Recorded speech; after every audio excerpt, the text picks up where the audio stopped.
Hello, this is David Morgan again. I'm down here in Phoenix at the Cambridge House Gold Show, and we've done a little video here. I want to show you this. This is a note, and it's a silver certificate, which is different than what we see today. And I want to state a few things about it. Reading from the top, silver certificate. This certifies that there is on deposit in the Treasury of the United States of America $1 in silver payable to the bearer on demand. Now, as a silver certificate and reading that few sentences, we learn a few things about money. Now, people might say this is money, but actually that is not money. This is a receipt for money. This, friends, is a silver dollar. This is an 1881 Morgan. And this is what you could at one time get by exchanging this silver certificate. Of course, you can no longer do that. But if you notice this note, the certificate, it tells you who, the bearer. It tells you when, on demand. It tells you where the silver is held, in the Treasury of the United States. And it tells you the amount, $1. And $1 is not 1 ounce. $1 is 371.25 grains of fine silver, which is what is in that coin.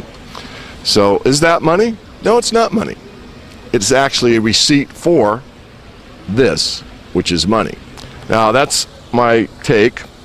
Now, I'd like you to look at today's modern money. And today's modern money doesn't say much. It says that it's a Federal Reserve note, and it says it's legal tender for all debts, public and private. It doesn't say that there's anything held anywhere. It doesn't say to whom. It doesn't say when. And it doesn't say where. It basically is an edict by government, which means fiat, that's used in circulation, and certainly it has value. You can use this today to buy, I think gum you can get for $1 or less. But the point being that there's been a transition from honest money of silver and gold to what we currently have. And most of today's money is actually held in computer memories. It's basically all been digitized. And that's true not only of the banking system, but the brokerage system as well. So we're going to participate here with a few of people that volunteered to give their impressions about the silver dollar that I have in my pocket and get their impressions on the conference and silver as money. And we're just going to have a little bit of fun here. So I welcome you all to sunny Phoenix, and thank you for your attention. Gold Conference, the first time the Cambridge House has come to sunny Phoenix, and coming from a lot of snow in Spokane, I've got to say I'm enjoying the hot weather. We're going to do a little fun thing here for YouTube. We're going to talk about silver and money. So Brian has decided he would participate in this little survey. Brian, hold out your hand, please. Whoops, sorry. What is that, Brian? Well, that appears to be a silver dollar from 1881. Okay, and would you say that that silver dollar from 1881 is money? I would. And why, why would you say that's money? I mean, there's a big contingency out there that basically says silver is an industrial metal and it's not money. Well, I think silver is a bimetal. It's money as well as industrial. Very good. Is there anything else you'd like to say?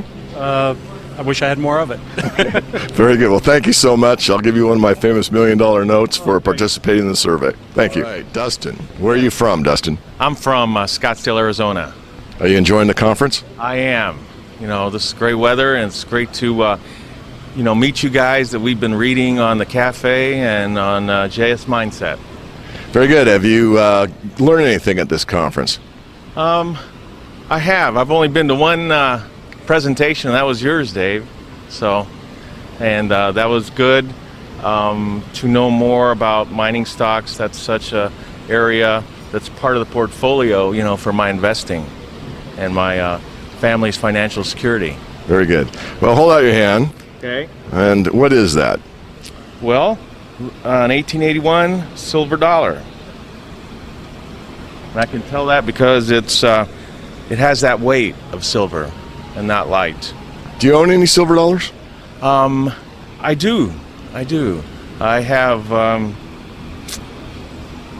think I have, I just really think about gold and silver. I buy bars and I buy coins.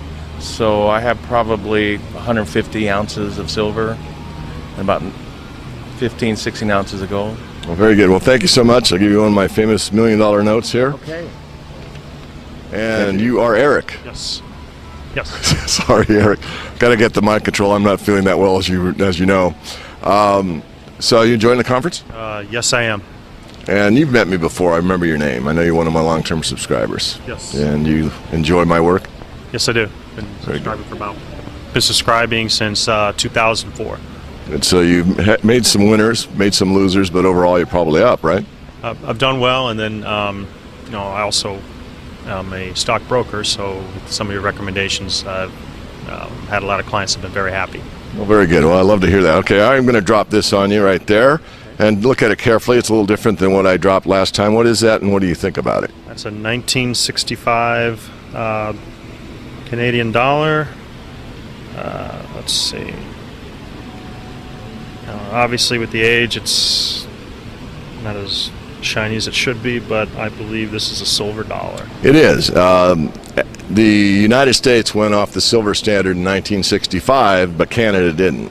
So we see the mint mark on here, as you said, is 1965, but this actually had a fair percentage of silver in it.